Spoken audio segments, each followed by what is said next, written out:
like you said on that table, it's sort of a little bit of a geek fest, but it's a reveal fest as well, and we can share things that we've picked up along the way, and we can speak passionately in person about it. How I and you, I guess, have been managing during lockdown. Well, there was a time when the samples that were coming into the house, so rather than going to the wine region, winemakers have been sending samples to my place, and you know what, it works. Who knew? But we don't actually have to get on a plane. And of course, I'd be considerate to those that work in the aviation industry, and I do hope it comes back, because we do want to travel again. But we managed with Naked Wines to get through it. So samples came in, I tasted, I did some blending, and we actually managed to get wines out to customers all the way from March, and now we've got a fantastic range back up, fully running. So yeah, we got there. And then I think it was important, phone calls and occasional Zoom call, because the bit that you can't replace is talking, just chatting over lunch or chatting over dinner with the winemaker. That's where the vision for the wine comes out. That sounds a bit poncy, but it does. It's really like, well, and how would we do it next year? And then other ideas. And you and I try and document as much of that and share it, with you, and occasionally work together. But so I missed the people, but the wine has been flowing. Yeah. Good. And what's a typical day on the road on a Ramon discovery trip? So I guess, yeah, if you and I decide that we need to go somewhere, it's typically because either one of us has a strong feeling about a wine, a specific winemaker, or a specific wine region. And we're just, one of us is sort of driving the other one. We go, okay, well, let's go. So it starts, you're up at 5, hopefully sitting on a plane at 7, talking about European travel. You land around 11, rent a car, get the wrong car, discuss, get an upgrade, win, and then you're on the road. And you arrive in, let's say, Rioja. So an hour and a half, 2 hours outside of Madrid. And yeah, you have a long lunch. And but that's it. No, after the long lunch, where you discuss the vision I was talking about, very important. How to get to know the winemaker.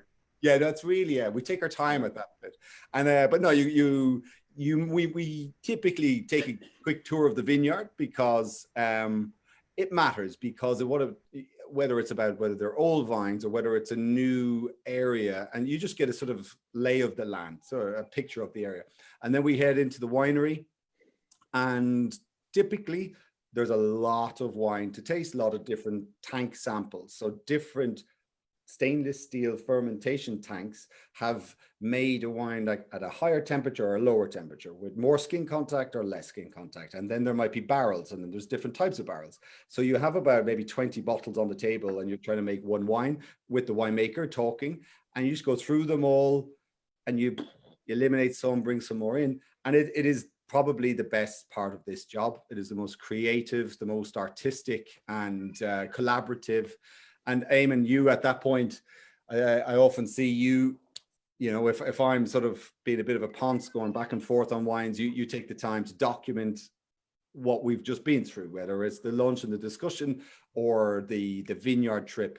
And then you go for a snooze. Oh, well, actually, drive, you're a very good sleeper on drives. You say, I'm just going to catch a few, gone, like that. Some people can just sleep like that, and I'm talking to him, I was like, oh, he's gone. So yeah, all the sort of 2021 strategy would be out the window. And so yeah, you document things, and then I'd wake you up, and we'd taste the final ones, and that's a goer. We go for dinner, we go to bed, and typically there's another day with another winemaker in another region. But it's very, you're engrossed, I would say.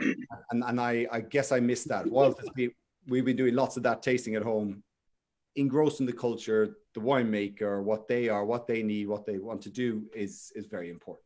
Yeah. Cool. All right. So yeah, we'll kick off there properly. So thanks everyone for joining in tonight on Zoom and on Facebook. Really happy to be joined by David Tofterup in Spain, Carlos, Dom, and Claudia and Bill, all the way down in New Zealand. Welcome everyone. Some of our best winemakers on the call tonight. And tonight's all about just discovering new and different wines from a little bit off the beaten track. So hopefully lots of you might have some wine in your glasses of some of the winemakers on the call. So if you do, let us know what you're drinking or where you are at the moment. And yeah, we're just going to meet the winemakers, taste through the wines, and maybe hopefully you'll learn a thing or two along the way. So why don't we kick off with Carlos? How are you doing, buddy? Eamon. Hello, Eamon. I'm ready. Good. Are you? Are you isolating again or in harvest mode? Yes. It was so funny that I decided to do it again. It's a personal decision.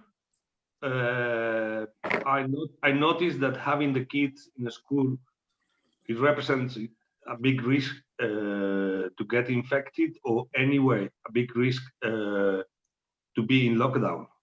According to the Spanish protocols for school, if one of the kids in the school is positive, all the others, they must be checked. And if one of yours is positive, even if you as the father, you aren't, you must be isolated, you must be in quarantine for 14 days. Okay. In this time of the year is something that I can afford. I have the responsibility in my job. I have the responsibility of many families' way of living. When I say many families, I'm thinking in more than 400 families. Winemaker is not an essential job in general, but on this time of the year, it is. So I decided to live separated from my wife, from my kids.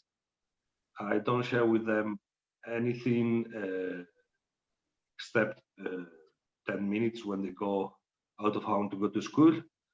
If we have to be together, we stay all the time with the mask, even at home, playing cards, for example. So it's, difficult times. Probably I decided to be proactive, trying to preserve myself, all the business around myself in these days. It's amazing the knock-on impacts of that, and yeah, how many people, like you say, rely on you as the winemaker going out and doing your job and staying COVID free. And Carlos, tell us about the Albarino, which is in my glass at the moment. A great example of we're heading into a bit of heat again in the UK, I hear.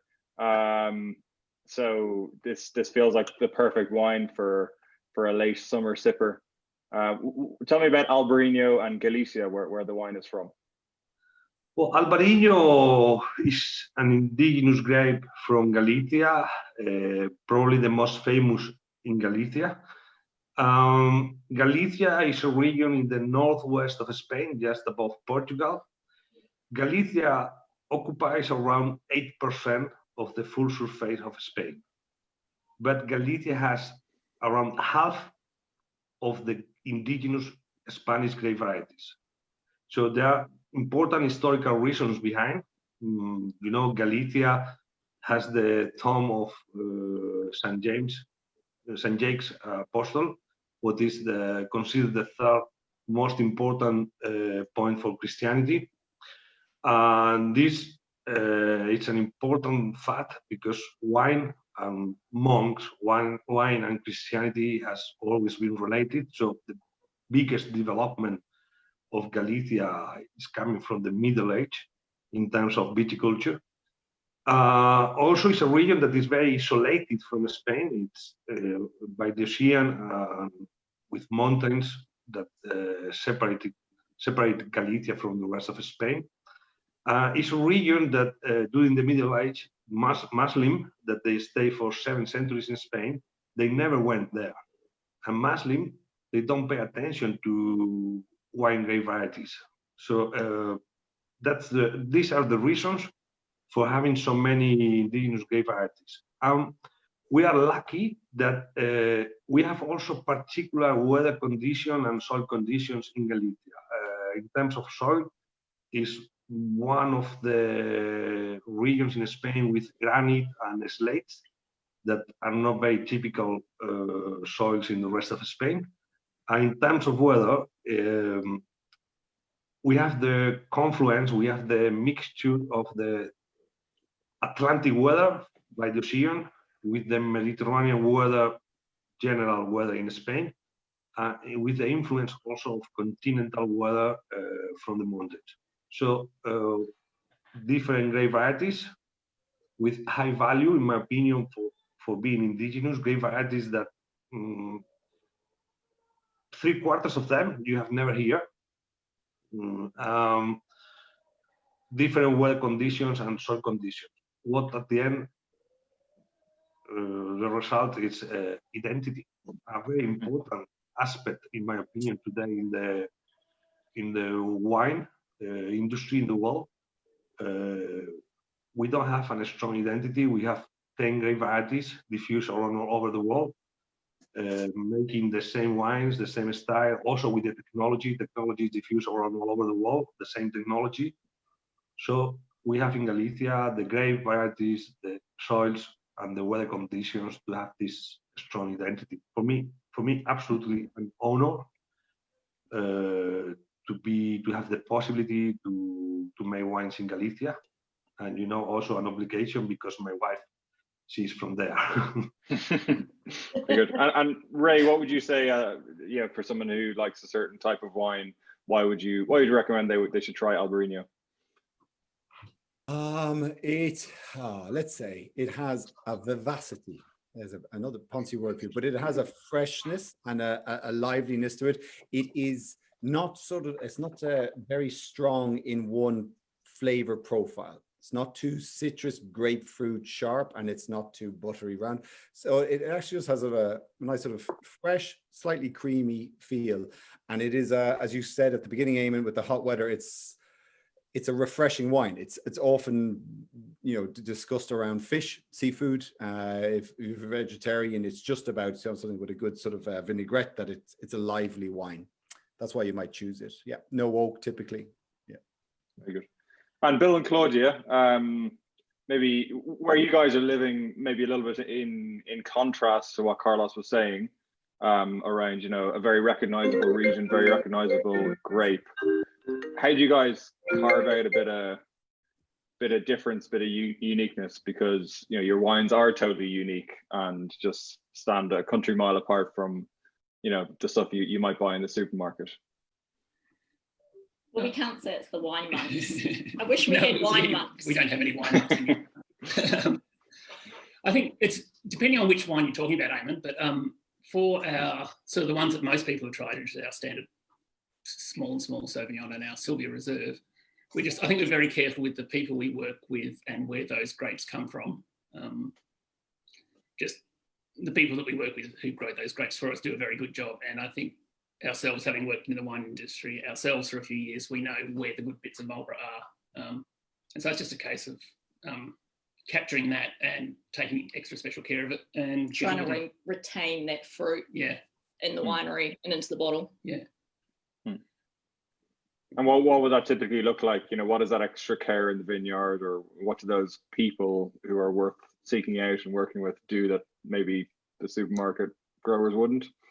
We often talk a lot about those little incremental things that you could do that, you do one of them and it doesn't make a big difference, but you do 10 of them and you start to see it in the wine. So, and it comes down to how the fruit is managing crop loads, sort of cultural things in the vineyard, how much leaf you remove, your trimming regime, then your picking decisions, and then winery. Yeah, exactly. Then in the winery, it's the same thing. It's, trying to keep everything separate as you go along, treating each parcel separately, making sure that when you want to blend them, you're, like Ray was talking about before, you ending up making one or two wines and just making sure that the right parcel goes into the right wine, thinking about who's going to be drinking it at the end of the day.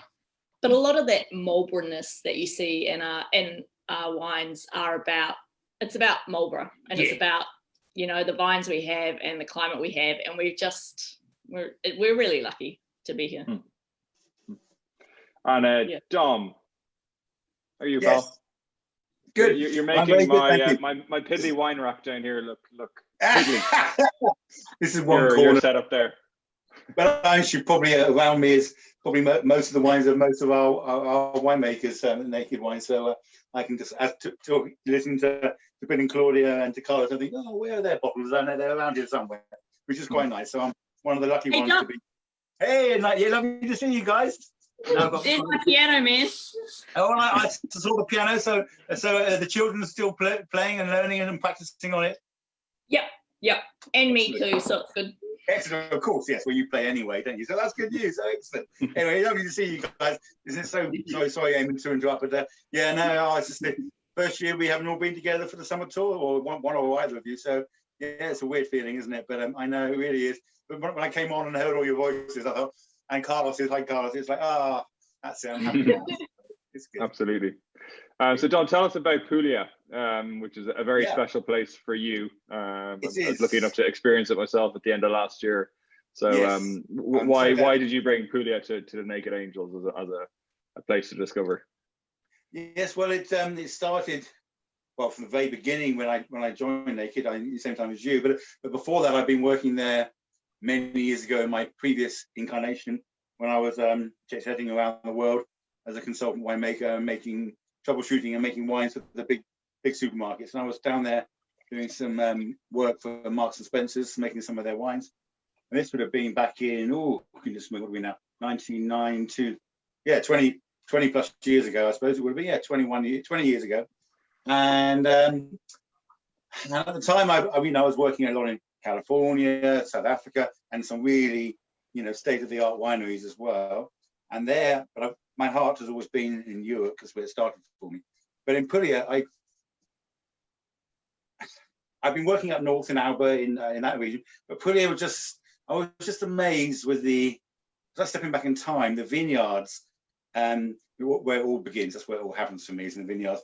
These beautiful old vines that have not been messed around with, and all my reds, particularly about the reds now, focusing on the Terra Forte, they're all bush vine, dry irrigated, and and most of them are the vineyards that I will use. It's just the age of them, and it's the history with the growers, the guys that planted them, and their grandsons and sons and grandsons, and now managing them. And it reminded me really back of Burgundy, where obviously I work as well.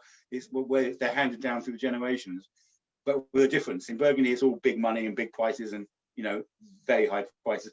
Whereas in Puglia, it was at that time, it broke my heart to see some of these amazing old vines with which this grandfather planted, and the history behind them, but the tiny yields they're producing, being picked at that stage. They were going to the local cooperative, which I was working with, and they were being used, and they were so proud of their grapes, and they manicured these vines, and they were getting paid very little for them because they were being paid the same price pretty much as the modern guy around the corner with his irrigated trellis Primitivo, 3 times the yield, and it was all done on volume and alcohol degree. And it broke my heart to see these amazing vines that were being used at that stage to improve the blend. So there'd be the cheap grapes that were in there, and they'd be using these beautiful vines to improve the blend. So they were diluted, they were lost. They weren't lost, but they improved the overall wine. They made the overall wine a good table wine. But on their own, I always knew it was like they merited this special treatment. And whether it was the Primitivo, which was the first one, the Sangiovese vines, and then Sangiovese Negromaro, and then the white, the Fiano was the same, and the Chardonnays down there, which is something I worked with.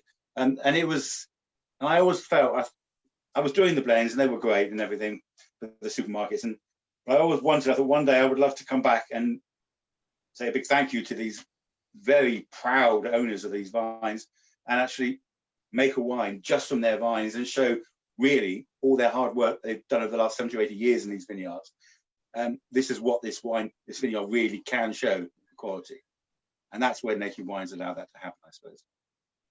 Amazing. David, you're muted. I'm here. Welcome on tour. So David's one of our newer winemakers. You're very welcome along. I think the standard winemaker initiation ceremony hasn't happened as it might do in a physical tour. So you got away with that. Bill and Claudia have the scars. Looking forward to next year. Exactly. But yeah, no, you're very welcome along. How's Naked been so far? How does it compare to, you know, other industries or other kind of channels you've worked in before?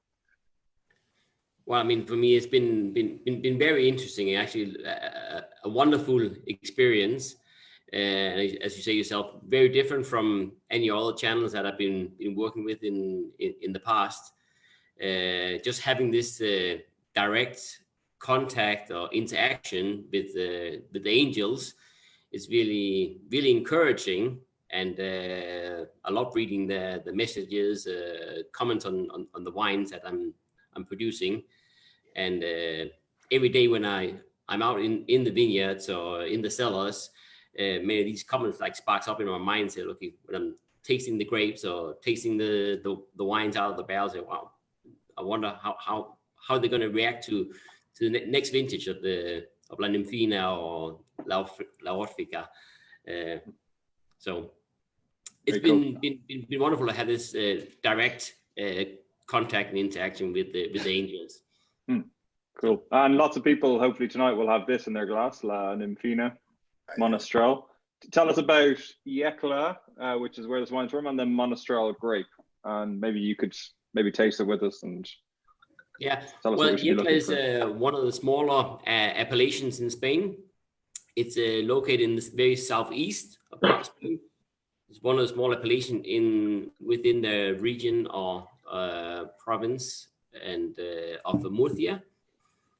It's located about 1 hour's drive inland from Alicante, so that's like more known geographic location for most people. But what we find in there is a very different climate as what you experience just 1 hour from there at the coast. It's very dry. It's what we consider a semi-desert climate. Very hot, but due to the altitude, we have a great diurnal range of temperatures there. So it can be extremely hot, more plus 40 degrees during daytime, but at nighttime it can drop to below 20 or 18, 17 degrees even sometimes. The local grape variety that's been grown there, been planted since the 15th century, is the Monastrell, also known from other parts of the world as the Mourvèdre or Mataro, as they call it down under. Due to the climate there, it's being so hot and dry, most of the vineyards are dry farmed of the Monastrells. I mean, there's no form to irrigate these vineyards, which kind of forces the yields very low naturally. So very often we're yielding less than 12 hectoliters per hectare for the grapes, so which really results in very super concentrated, flavorful grapes, teeny berries, resulting in these fairly big and rich and concentrated wines. Ray, what do you like about this wine? We went on a trip down there, you and I, Eamon, and actually we came back empty-handed. You know, so we met in Valencia. I flew from Barcelona, or got the train from Barcelona. We met up down there, and we looked, and we were looking for a style of like real pure black fruit, that good sort of plummy fig, baked blackberry tart sort of character, where it's really quite indulgent, and it's what you might call a fireside red, and just something to sit and sort of revel in. And we couldn't find it. We knew it was there and we couldn't find it. But then through David's brother Jonas, who I know through studies, we saw this wine, and it was like, that's it, that's the one. And it has quality. So it is actually, it's not overly plummy, it's not overly deep and rich, but it actually has some, class, but it has structure, elegant tannins, and has an element of maturity to it as well. So I like it for that. It's actually probably more foodie wine, but I think I'm allowed, I might get my hand slapped, but I'm allowed to mention that, or let slip that in the forthcoming Christmas case, the deluxe case, David, you've got a new wine in there that's which we were talking about during lockdown, and Yes. Toby, my colleague, reassured me today he's tasted it since. It's in the warehouse, but it is absolutely crackerjack. And if I guess on that one, I guess if you like Appassionamento from Christian Patat, one of our best-selling wines, you're going to very, very like your new Orfica red, and your white has just gone live. I think I saw someone, Tina, mentioning there, but you have the Aurora white going live. But yeah, more of that to follow. But I hope that sums it up to you, Eamon. Very cool. And Carlos, you're in Spain, obviously in Spain as well, for the other end of the country, the northern part, working as a consultant enologist. So could you explain what that is, and what that means for our angels, like what you're able to, what ground you cover, what sort of wines can you find for us? Well, as a winemaker, I moved in the northwest quarter of Spain, so from Rioja, that is in the north central Spain, to the west, the regions of Campo de Borja, also in Navarra and Rioja, Ribera del Duero, are obviously in Galicia. It means, for me, it means my way of living. I've been driving a lot of kilometers every year around Spain. I used to make 50,000 kilometers every year. This means that you put your nose inside so many cellars, inside so many vineyards, inside so many different realities, that you get a general impression of everything in what is possible to do, what wine styles you could make. It's also, I'm now making my 10th anniversary in Naked Wines, so we must celebrate it. Oh. But it was important what David told, that the feedbacks you get from consumers, they give you an idea about what do you expect in the wine, what do you like, what you don't. In so many years, with so many different wines, it gave me a really important information to improve the quality of the wines, to make the wines taste better, to make the wines more adapted to our angels' palate. Okay. And Bill and Claudia, so back to Marlborough then, and your Serious Sauvignon project, which is an ongoing quest to play around with Sauvignon, have a bit of fun, take your most hardcore fans on another dimension, another level of journey of small and small. How's that been? Like, what have you learned? And how's that all been? It's quite amazing, Eamon, because we've been doing it for, I want to say, 4 years. Yeah, we made 8 separate project wines, like that one, if you can see it, over those years. And it's interesting, there's nothing in that amongst it that I think is a particular, there's something that's a standout that we should have been doing in our regular winemaking. But again, like we were talking before, just these little incremental things that we've learned along the way that have really helped, I think, just push up the overall quality of what we're doing, which is barrel fermented Sauvignon Blanc. And I think the other thing which perhaps has surprised us a bit is how angels have reacted. And from that, how we then draw that back into what we're doing in the winery and how we're making a wine, sort of touching a bit there on what Carlos was saying, that some things work, some things don't work, but knowing that from angels and that information coming back to us then helps us do a better job. Yeah. And I think it's probably, we were talking about this last night, and Bill was saying that it's sort of, he thinks being able to play over so many vintages with so many different blends, it has sort of increased the probability of success. Like it's made it more, we feel safer with you were talking about the. Yeah, I think, because I mean, a lot of they're occasionally fairly out there styles of wine. And, you know, doing things like wild ferment, which you wouldn't, we wouldn't do in our regular Sauvignon Blancs, but I think you can do it for barrel fermented. I think you get some wonderful results from it, but it's also very risky because the yeast that you have in a wild ferment, often when it gets up to about 8% alcohol in the fermentation, it decides that that's not the place for it and it starts looking really sick and the wine tastes terrible and it's really sweet. And so we always, with our winemaking, I guess you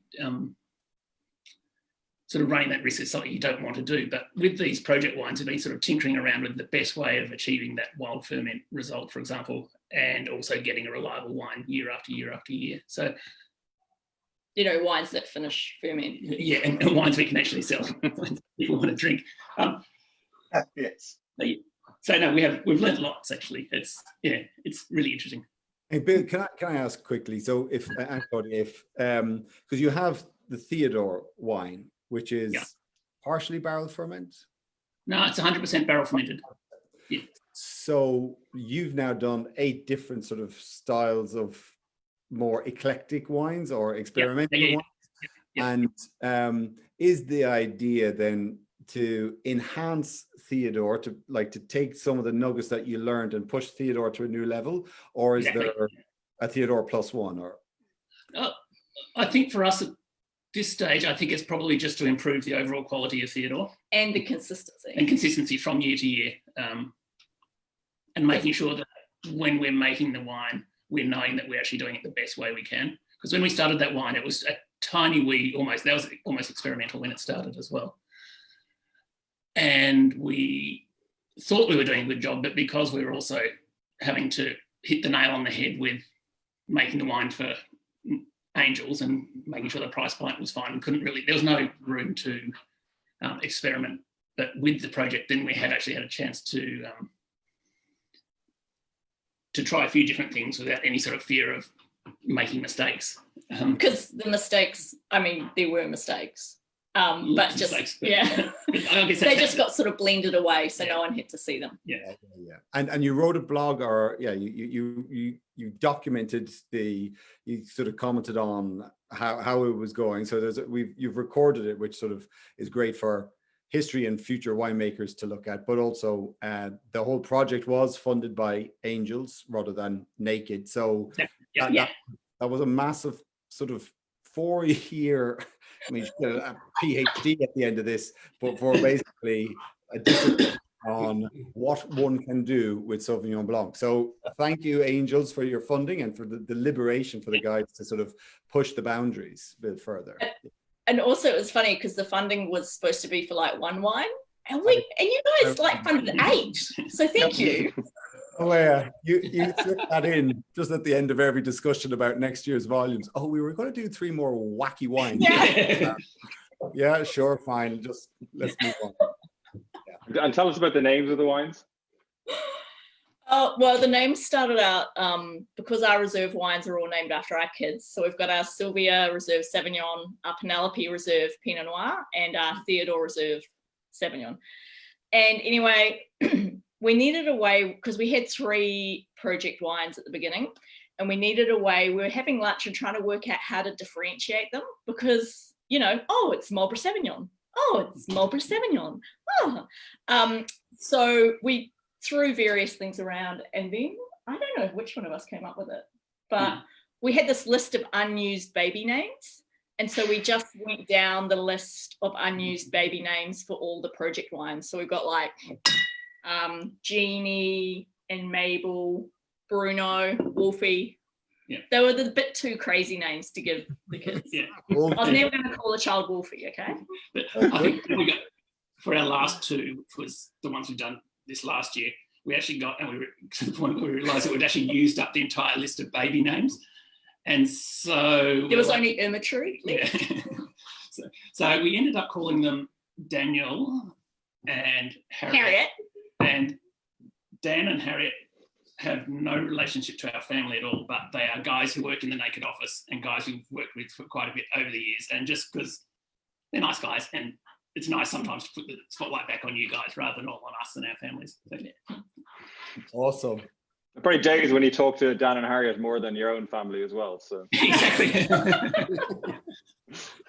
I have to report a slight rivalry between Dan and Harriet now with regards how the wines are rating and the sales. And it's constructive. We would like to point out that Daniel is the most out there wine. That sounds like Dan. Yeah. Yeah. Dan, indeed. And Dom, tell us about the Terra Forte here, Yes. which is Well, one of my faves. By the way, David, I haven't met you, but I do have your wine in my cellar. So I know I may not have met you, but I know your wine. So because luckily I have a house in the UK, so I did buy a couple of cases and on Eamon's recommendation and Ray's, of course, and I knew it was good. And it's absolutely gorgeous, by the way. So I want to say that. I'm putting it down. Thank you. I know it's got times, so there you go. We'll meet sometime for a drink, I'm sure, soon. But anyway, yes, indeed. Cheers. Sorry, Eamon. Yeah, so back to the Terra Forte. Yes, well, of course, the original one that kicked it all off was the Terra Cauda. That's how it all started, from the original wines. And then it went to after the first couple of vintages. Yeah, 2015 was the first vintage. I was working with the Primitivo vineyards. We're making my black label Primitivo for years. But then in there were some really even older vines, which I thought merited taking a part of those to make a smaller volume, more new French oak, bit more work on the leaves, bit more time on the skins to make the reserve, if you like, level, which became the Terra Cauda. But then next door to that, I was also working with the vineyard, helping them with some of the other varieties, local to Puglia. So I've always loved the Negroamaro, which goes into my Sangiovese Negroamaro. And I had some really older parcels in there, which I was using in the Sangiovese Negroamaro, my blue label wine, which is the original wine. I did finish it. I still do it, obviously, it's going very well. But then there was a variety which I had tasted in restaurants, obviously being down there for months on end during harvest, called Nero di Troia, which you really don't see very much on its own, and you don't really see it. Well, I've never seen it outside of Puglia, so it's very native, as are the other two. And on its own, it's an interesting grape variety. It can have a combination of kind of milk chocolate edges, but then some really rustic tannins. And so I wanted, the wine thought I was mad, because I thought I got the old wine Primitivo, the Negroamaro, which adds Primitivo being successful in the Terra Cauda, added this lovely, has this lovely, which is obviously known as Zinfandel in California. But when you get it at the right ripeness from the white vines, you can get this really elegant structure to it, but you have this lovely violet couch on the nose. As you find in Ray in some of the most top, and then people think, oh, they're not as big as they expect, but it's all about elegance. To me, Zinfandel can be such an elegant grape variety when you pick it at the right time. If you leave it too late, it becomes this raisiny, overcooked, sugary, high alcohol thing. So anyway, but then the Negroamaro, which I loved in my Sangiovese, adds a bit more structure. Negro meaning dark black, and Amaro meaning bitter in Italian. So it has structure and backbone, but also that also adds floral elegance to it from the old vines. And then the Nero di Troia, really, I found, kind of brought it all together. So the blend of the three grape varieties, all aged in oak, between 6 to 10 months, depending, each year, different. And they're all picked separately, obviously, and all fermented separately. And they're all between vineyards, hand-picked, dry grown, bush vine, between 50 and 90 plus, 100 years plus vines. So tiny yields. And when I said, look, I wanted to make a wine with these three grape varieties, the winery thought I was mad, and the growers, and pretty much. But to me, each one adds something. So I brought the Terra Forte into the range. Really, I took a risk because the Terra Cauda had been so successful, and it was like Terra Cauda, and it went, sort of number one on the tasting tour, etc., when I first released it. But I thought I love the Terra Cauda. It's one of my favorite ones today. But the Terra Forte adds a bit more structure And I actually, this is the 19. I opened it and decanted it 3 hours ago because I know how big this wine is, and in terms of it needs time, and that's why I say about all my wines, but particularly the Terra Forte and the 19 particularly are very concentrated, and it's got layers and layers, and each of the grape varieties adds something to it, and I'm just very proud of it. So yeah, we are too, Dom. It's a great wine. I didn't know it was #1 tasting tour. That's amazing. The Terra Cowder. Thank you. I think it's first top thing. The Terra Cowder was, I think, in the not in the summers, but but it's I'm very, very proud of it. So yeah, absolutely delicious wine. I've got a couple of questions here, actually, 2 for you, Dom. One is your cellar air conditioned, and the other one is do you recommend using a decanter, and why? First question, air conditioned cellar. If it's underground, no, not needed. In fact, I would not want an air conditioned cellar, to be honest. Maybe I'm old fashioned, but it's this is a kind of 400-year-old house, and it's a stone staircase down to it. It's underground. Might look a bit posh because the last owner was using it as our office, funny enough. But it's the temperature in the summer to winter only changes between, it gets down to about 10 degrees in the winter and up to about 15 in the summer. So it's really ideal. Between 9 and 15. So that it's ideal. So underground, natural control. So that's fine. If you haven't got a cellar, then these wine fridges, or these are under the staircase or somewhere where main thing with aging wine is fluctuation in temperature and sunlight. Keep it out of the sun, keep it out of the direct light, and it doesn't matter if it's a colder cellar, doesn't matter if it's a warmer cellar, but it's the change throughout the year. That's what ages the wine quicker and kills it, really. So it's more about the most consistent temperature you can keep it at. So wherever that is in your house. So under the stairs is obviously a good one, as long as it's not got a radiator to the other side of the wall, that kind of thing. But and the second question was decanters. I'm more fashioned. I mean, even some of my whites, actually, I believe my wines are made, I don't think, from fruits and ripe tannins, so they open up quite quickly, but they also have, particularly this one, has a structure that it will age for years and years in your cellar. So this is the 19, which is still a baby. And I was doing my post this morning, replying, and I get comments, oh, bit closed, come back in a couple of years. Then I said, well, if you actually open it a couple of hours before and decant it, the 19 this is showing beautifully now. It opens up quickly, quite well. And it's the same with the Terra Cowder, same with the Terra Nera, and actually with some of my whites too, the Terra Bianca and white Burgundy shouldn't be over chilled either. So decanting, I prefer. I know Naked Wines, we do the aeration things, and if you really desperate for class and you can't wait 2 or 3 hours for it to decant it, the aerators do the job. But I'm still, I don't know what Ray thinks on this, but I think they can shock a wine sometimes. So I think they can be a bit harsh on certain wines. I rather naturally let the thing breathe. If you think it's a living, breathing thing, you've made the wine very carefully. You've aged the wine very carefully, where it's naturally aged in oak barrels. It's matured gently, and then you shove it through a filter to put it into a bottle. It's traumatized. It's gone spinning around a bottling line. Like what anyone said, just shoved through a tiny hole into a bottle. The poor thing is pretty messed up for a while, hence bottle shock. And then you pull the cork out, and it, having been settled down in a kind of a neutral vacuum or under the cork, you pull the cork out, and then suddenly it's revealed to the air, and you start drinking straight away. It's like, help, it needs a bit of time. And I prefer to use a decanter, and that's just me. But I'm old and maybe a bit old-fashioned, but there you go. Fair enough. Carlos, this session's all about discovering new things off the beaten track. Rioja is probably the most famous wine region in Spain. What's your favorite place of all the places you make wine, and where do you like to drink, and what would you recommend Angels discover from Spain? It's difficult to have a favorite when I have the possibility to choose once every day. So that's my personal point of view. But honestly, personally, I drink a lot of Galician wine in general. Rioja is